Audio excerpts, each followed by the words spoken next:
सभी भारतीय लोग क्रांतिकारी लोग हैं। अगर सीधे उंगली से घी नहीं निकलता तो उंगली टेढ़ी भी करनी भारतीयों को आता है। अगर प्यार से, इज्जत से, सम्मान से अगर हमको न्याय नहीं मिलता तो ईंट का जवाब पत्थर से भी हमें देते आता है। इसके पहले भी 2 बार मैंने जाके बैरिकेड वहाँ के उखाड़ के फेंकी हूँ। तो मैं शासन और प्रशासन को यही विनती करना चाहती हूँ कि मुझे हैट्रिक करने को आप फोर्स मत कीजिए। तीसरी बार जाकर उधर बैरिकेड तोड़ के उखाड़ के फेंकने की मुझ पर नौबत न आए, ऐसा मैं प्रार्थना करती हूँ शासन से और प्रशासन से। बहुत जल्दी 2-3 दिन में बैरिकेड वहाँ के निकलना चाहिए। मानव अधिकार को ये शोभा नहीं देता, ये किसी लॉ में नहीं बैठता। और मराठी में एक कहावत है, म्हातारी मेल्याचं दुःख नसते, म्हातारी मेल्याचं दुःख नसते परंतु काळ सोकावतो। इसका मतलब ये है कि आज अगर तुम इस तानाशाही कमिश्नर को मौका दे दोगे इस तानाशाही पद्धति से काम करने का, तो इनको बढ़ावा मिलते जाएगा। ये तानाशाही, हुकुमशाही की ये जो इनकी एक्शन की जो सब फ्रेम है, ये किधर न किधर फ्रेम टूटना चाहिए। आज हम नहीं सुधरे तो ऐसे अमितेश कुमार जी जैसे जनरल डायर अनेक प्रशासन में तैयार हो जाएंगे। फिर जनता और शासन को, लोक प्रतिनिधि को लॉ एंड ऑर्डर कंट्रोल करना मुश्किल हो जाएगा। ये देश जनता का देश है। This is biggest democracy of country. हमारे देश की जो डेमोक्रेसी है ये विश्व की सबसे बड़ा लोकतंत्र है। Rule of people, by people, for people. मगर नागपुर का अगर आप चित्र देखोगे तो ये पूरा चित्र ब्यूरोक्रेट्स के इर्द गिर्द घूम रहा है। कल परसों की अगर आप बात देखें तो ऐतिहासिक अंबेडकर भवन तोड़ दिया गया, वो जमीन दोस्त कर दिया गया। मेरे ख्याल से कल की बात है, कुछ एक मस्जिद के एक दरगाह भी जमीन दोस्त कर दिया गया। नागपुर शहर में लोकशाही का चित्र नहीं है, यहाँ पे ब्यूरोक्रेट्स की मनमानी चल रही है। और इसको कोई ना कोई एक हैवी वेट इंसान राजनीति का इन सबको सपोर्ट करता है। नागपुर में कारपोरेशन बीजेपी की है, जहाँ पे गंगा जमुना बैठी हुई है वहाँ के एमएलए बीजेपी के हैं, वहाँ के चारों भी कारपोरेटर बीजेपी के हैं, यहाँ के सांसद बीजेपी के हैं। तो ये लोग क्या कर रहे हैं? सोए हैं? किसी वोट तक के ही गंगा जमुना उनको याद आया। तो ये सब भयंकर बात है। और आप सभी माध्यमों की ओर से मैं प्रशासन को ये विनती करती हूँ कि तुरंत ही बैरिकेड हटाए जाए, नहीं तो ज्वाला धोटे को हैट्रिक करने में समय लगेगा नहीं। ज़्यादा से ज़्यादा क्या करोगे? जेल भेजोगे? अरे मेरी माता बहनें इधर भूखी मर रही है, सेंट्रल जेल गई तो 2 समय का खाना तो मिलेगा, उनके सामने हम उधर खाना खा लेंगे। और रही बात केसेस लगने की और जेल जाने की, तो ज्वाला धोटे डरती नहीं। वो उस बाप की बेटी है जिस बाप ने लोगों के न्याय के लिए, सम्मान के लिए, अधिकार के लिए विदर्भ वीर भाऊ जांबुवंतराव धोटे की आधी उम्र जेल में बीती है। आपको एक मिनट बोलना चाहेंगे कि राजू धकाते जैसे जो सेवक है, इनकी सत्ता पट्टी भी चलती है, वहाँ भी दाल जी, उनकी भी मांगे, छोटी लड़कियाँ उनकी रहती है, वो भी वहाँ आकर लड़कियों के साथ वारंगराव के साथ रहते हैं, ऐसे भी वहाँ की वारंगराव घर में आज।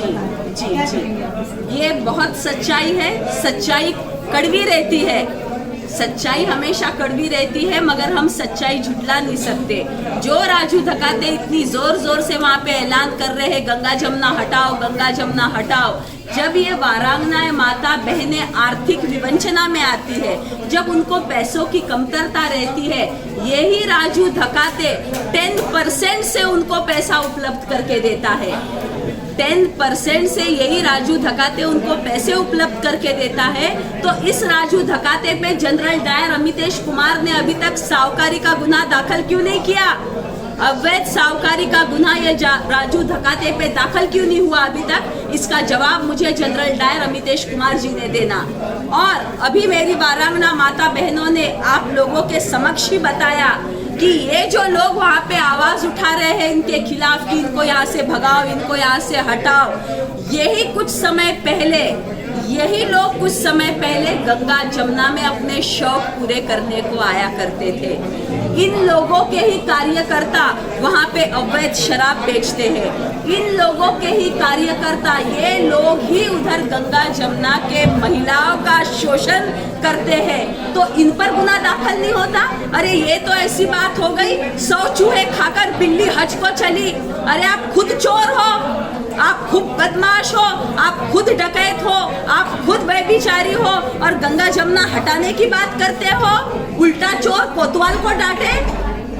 ये भी कहा जाता है कि उनको जब ब्याज से पैसा दिया जाता है तो उनकी घरों की रजिस्ट्री में वो मतलब अपने तरफ में रखते हुए उनके साथ में भी बाद में भी शोषण किया जाता है।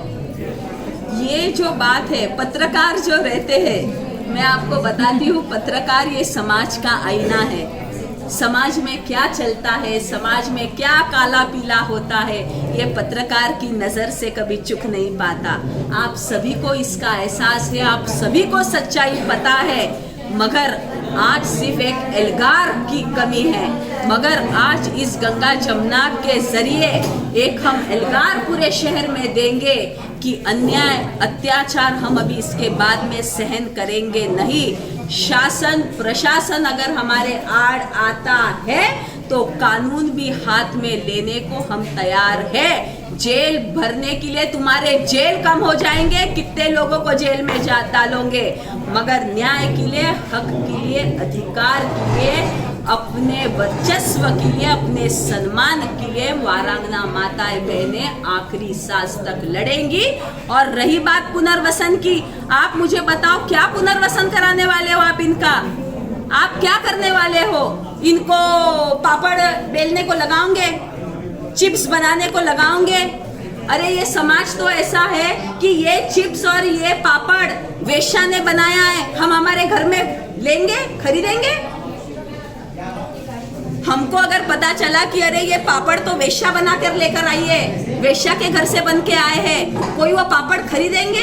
क्या पुनर्वसन करेंगे? And who is Amitesh Kumar for rehabilitation? Rehabilitation की जिम्मेदारी ये सरकार की रहती है, महाराष्ट्र शासन की है, केंद्र शासन की है, कोर्ट ऑर्डर देगा। अमितेश कुमार कौन होते हैं? और इनकी पुनर्वसन की बात करते हैं ना, मैं आपको बताती हूँ, अगर 2-4 दिन में अगर बैरिकेड नहीं हटते तो ये मैं माता बहनों को अमितेश कुमार के बंगले पर ले जाने वाली हूँ। क्या चलते चलते एक सवाल आपसे और भी है कि आप वारांगना को लेकर क्या आंदोलन करोगे संविधान को? वही तो बताया ना जी, मैंने जैसा पहले भी आप सभी को कहा है कि क्रांतिकारी खून हर एक भारतीय के रगों में दौड़ता है और हम यही चाहते हैं कि सभी शांतता से निपटे, सभी भाईचारे से निपटे। अगर स्थानिक लोगों को कुछ परेशानी है तो बैठ के मसला निकल सकता है, मगर आप बार बार हम पर आओगे आक्रमण करने को, बार बार हमारे पेट पे लात मारोगे, परत परत जर का तुम्ही आमच्या अंगावर याल तर शिंगावर आम्हाला तुम्हाला घेता येते। और रही बात आंदोलन की, तो निश्चित ही ये 2-3 दिन में अगर बैरिकेड हटते नहीं तो हम सभी माता बहनों को साथ में लेकर हम सभी लोग आपको रणांगन में दिखेंगे।